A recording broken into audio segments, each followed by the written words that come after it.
안녕하세요. 대단히 반갑습니다. 관광 인간을 유혹하는 새로운 자본주의 19. 코로나 바이러스보다 강력한 떠나고 싶은 욕망. 정치, 종교적 이유로 시작해 교육 목적으로 진화한 여행, 교통 발달로 날개 달아. 대중화된 관광산업 아시아로 전파. 답사 공간의 이야기와 체험 위해 고행 감수. 프랑스 루브르 박물관에서 모나리자의 사진을 찍기 위해 운집한 관광객들. 여행은 누군가에게 과시하기 위한 인증수단으로 변하고 있다. 사진 위키피디아. 관광업은 2020년 세계를 강타한 코로나19 위기로 가장 심각한 손해를 입은 대표적 산업이다. 전염성이 강하면서 동시에 치명적일 수도 있는 신종 바이러스의 특징 때문에 인류의 이동과 교류가 거의 중단되거나 크게 줄어들었기 때문이다. 예를 들어 세계 관광의 큰 손으로 부상한 중국은 2022년에도 여전히 해외여행을 거의 차단한 상태다. 반면 유럽이나 미국 등 대부분 국가는 백신 접종과 다수 국민의 감염 경력을 토대로 격리 기간을 없애는 등 여행을 다시 자유화하는 중이다.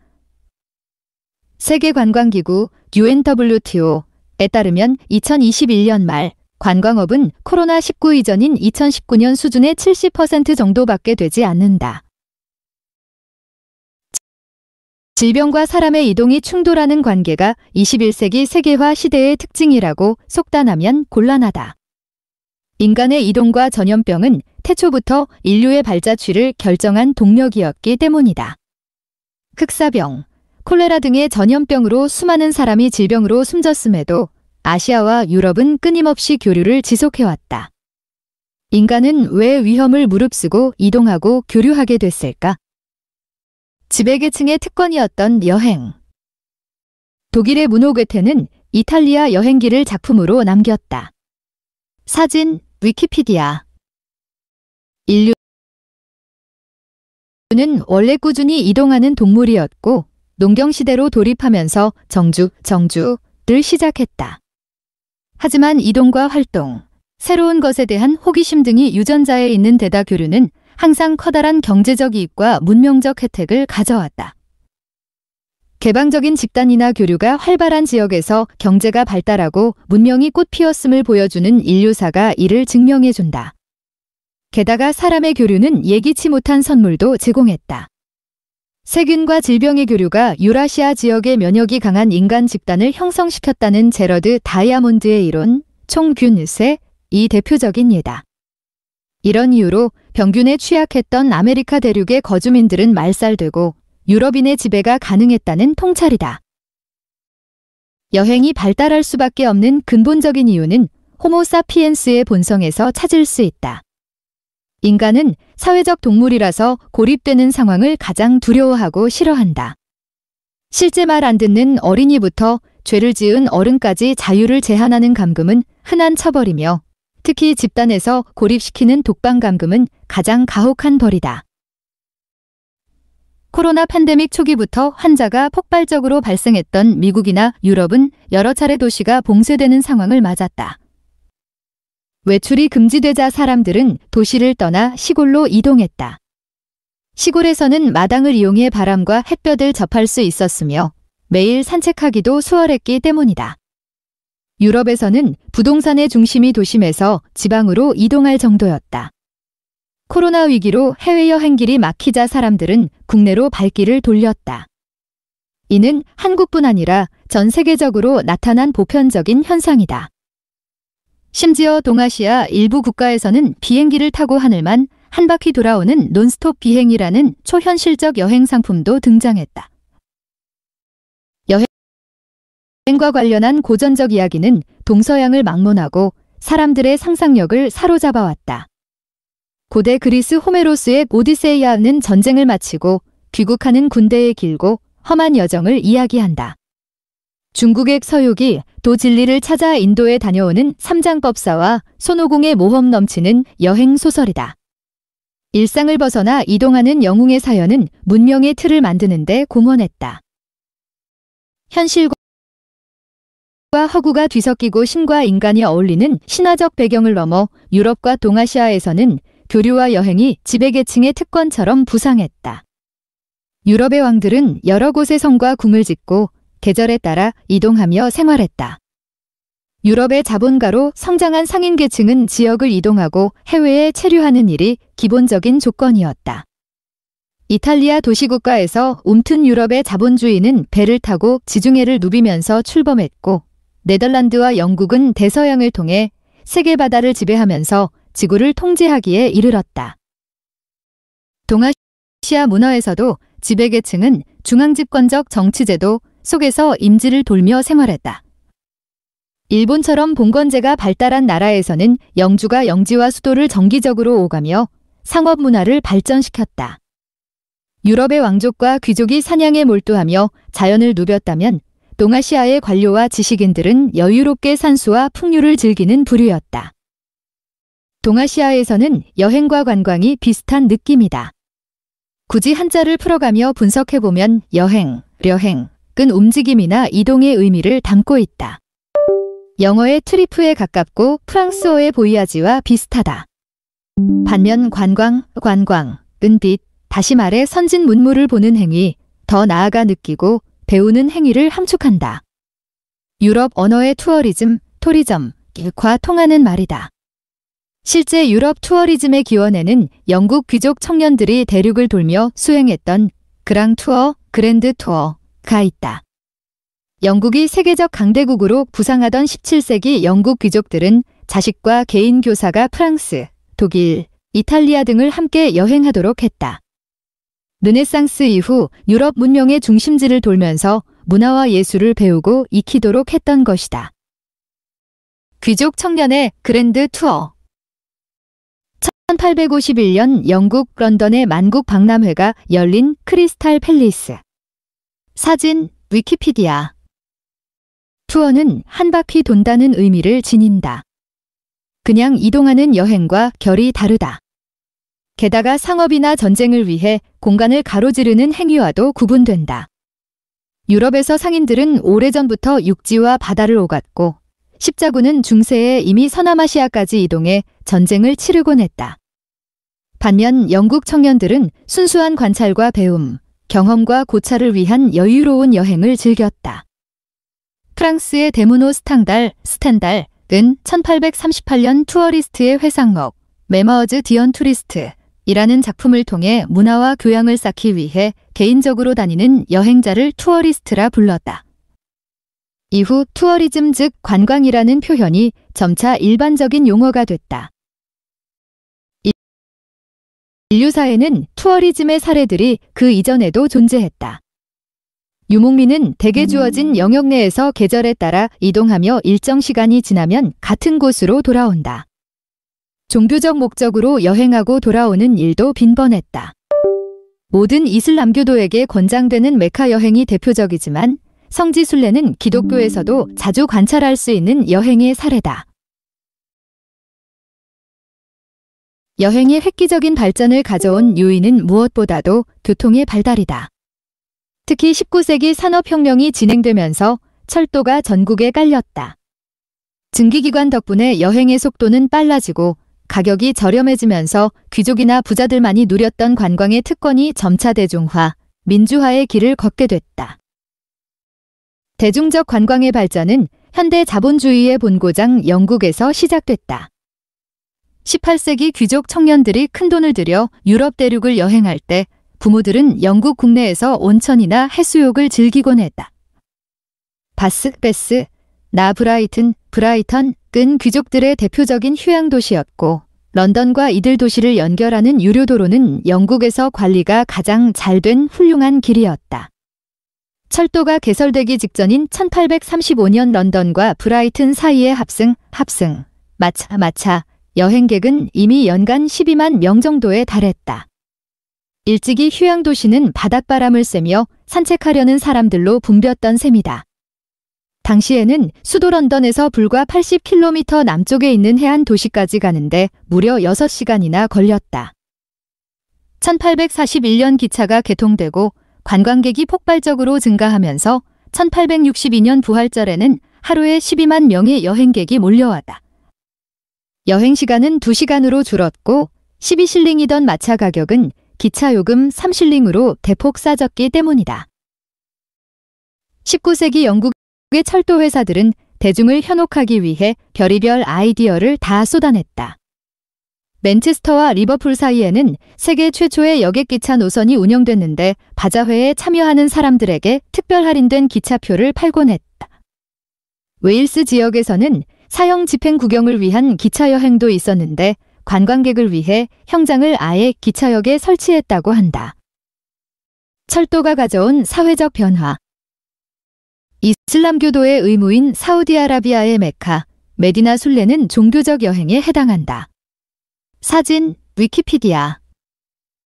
철도를 통한 관광의 발전은 민주적인 사회로 이행하는 중요한 계기였다. 말을 타는 귀족과 걸어서 여행했던 수많은 보통 사람 사이의 격차는 엄청난 것이었다. 하지만 기차는 기껏해야 1등석과 2등석의 차이가 있을 뿐 귀족과 노동자 수천 명이 같은 철로 위에서 함께 이동하는 운명 공동체였다.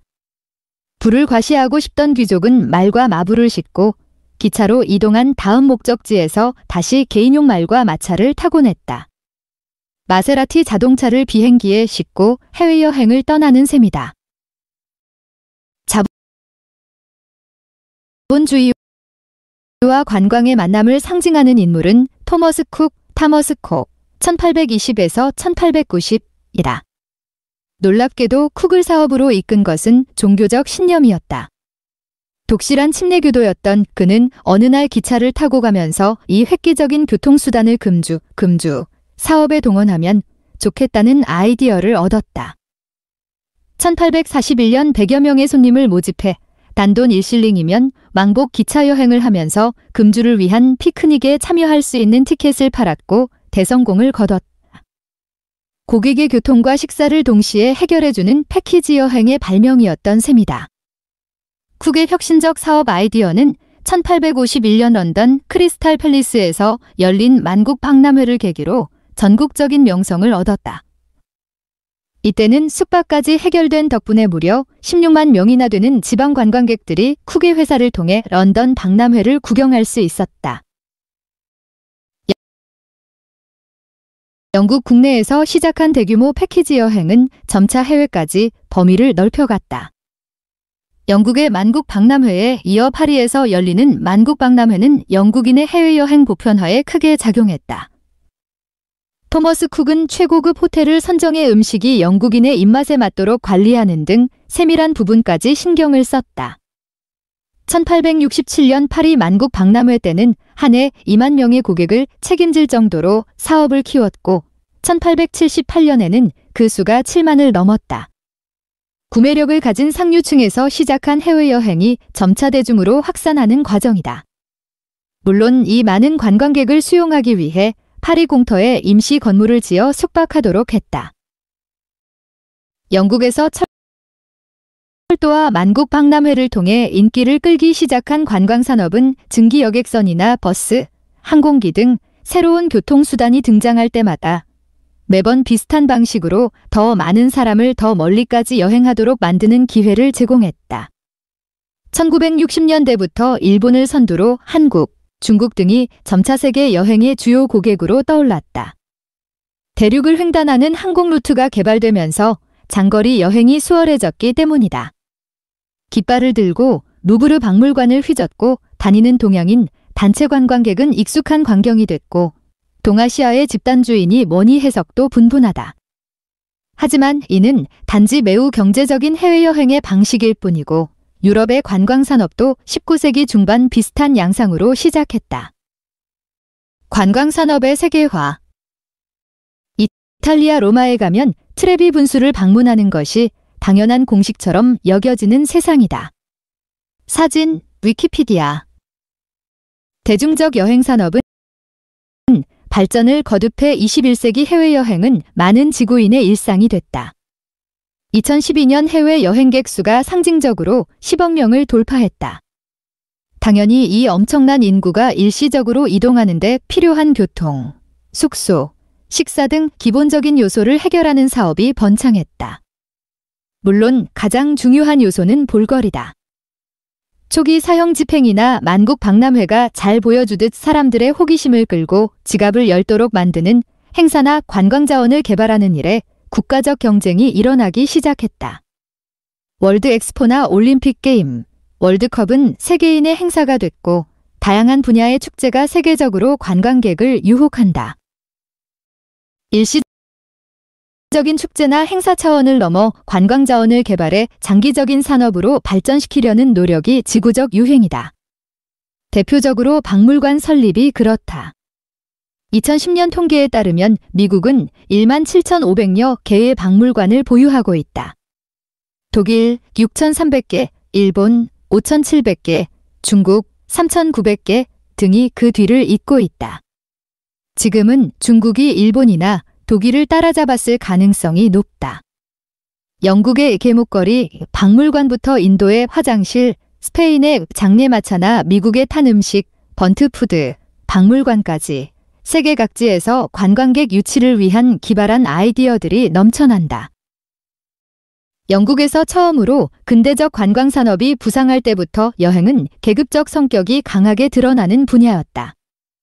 영국의 귀족이나 부자들이 국내 도시를 떠나 해외로 눈을 돌린 중요한 이유도 관광의 대중화로 인해 휴양 도시들이 군중으로 가득 차기 시작했기 때문이었다.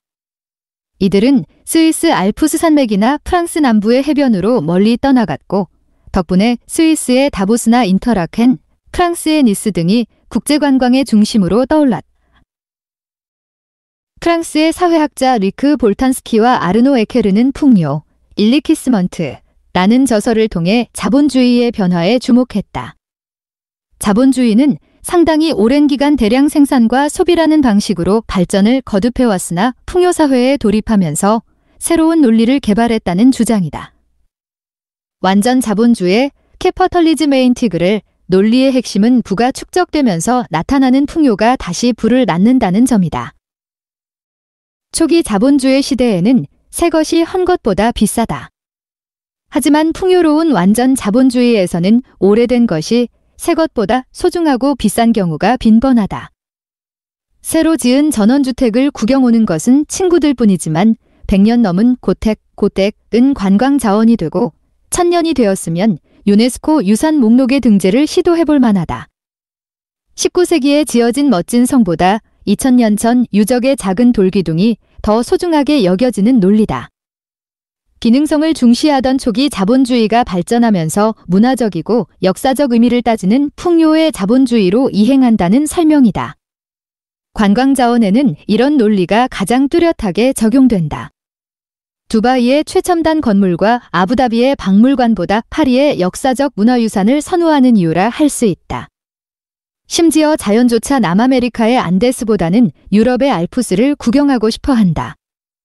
알프스는 코끼리를 몰고 로마를 공격한 한니발 장군부터 하이디 소녀까지 역사적 이야기와 문화적 의미가 담겨 있기 때문이다.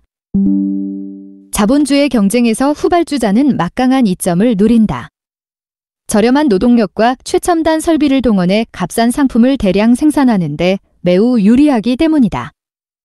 하지만 오랜 세월 풍요를 누려온 사회가 보유한 물질적 토대와 문화적 자본은 턱없이 부족하다. 세계의 공장 중국이 열심히 저렴한 물건을 만들어 번 돈을 유럽 여행에서 명품 쇼핑으로 소비하는 구조가 형성되는 이유다.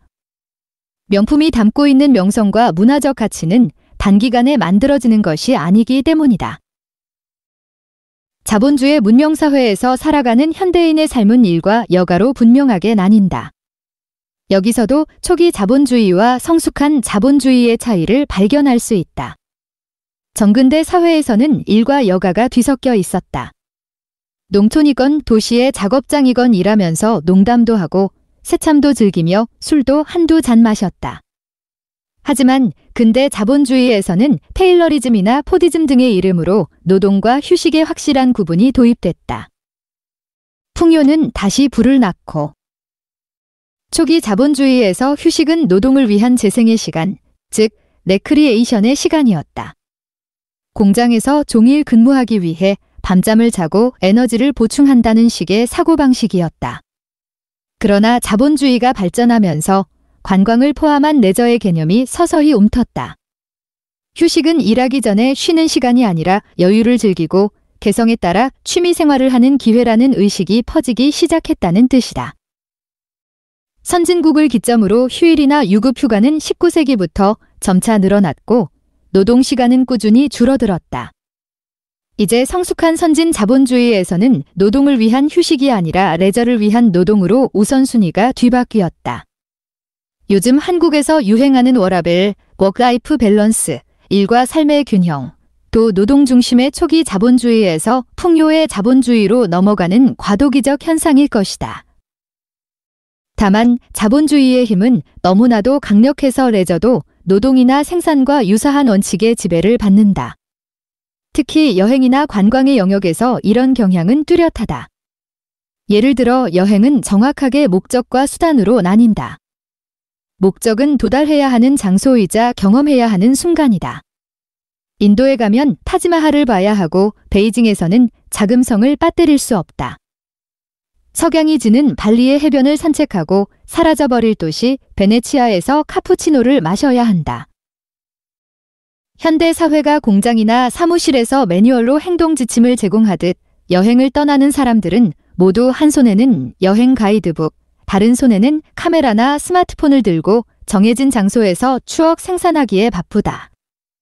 인터넷만 뒤지면 훌륭한 사진이 넘쳐나지만 내 얼굴이 들어간 내가 찍은 사진에 대한 집착은 대단하다. 죽기 전에 해보고 싶은 일들이라는 의미의 버킷리스트는 삶에 대한 매우 특수한 접근법이다. 장을 보듯 목록을 만들어 반드시 이루고야 만다는 목적의식도 대단하고 시간을 허투루 쓰지 말고 얼른 행동에 옮겨야 한다는 채찍질도 자본주의 생산 방식과 흡사하다. 그리고 이런 리스트는 개인적이라는 착각을 주지만 실제로는 각종 가이드나 인플루언서가 정한 메뉴에서 선택할 수밖에 없다. 노동이 돼버린 레저. 유네스코가 지정한 보존할 가치가 있는 자연이나 역사유산은 곧바로 방문할 만한 가치로 해석돼 최상급 관광자원으로 각인된다. 지역과 국가마다 이런 상징적 자본을 얻기 위해 치열하게 투쟁을 벌이는 이유다. 여행은 점차 소중한 무언가를 발견하기 위한 과정이 아니라 미리 정해진 코스를 답사하는 또 다른 노동으로 변했다. 지난 2년 동안 코로나 위기는 여행과 관광에 가혹한 충격을 가했다. 사람들은 먼 나라와 도시보다 평소 소홀했던 자신의 마당이나 가까운 뒷산, 국내 여행지에 관심을 가지게 됐다. 이런 경향이 계속될지 아니면 과거의 대중 여행 시대로 돌아갈지 면밀하게 살펴볼 필요가 있다. 게임이나 예술과 마찬가지로 관광에서도 의미를 만들어내는 상상력과 창의력이 점점 부를 창출하는 재료로 부상하고 있다.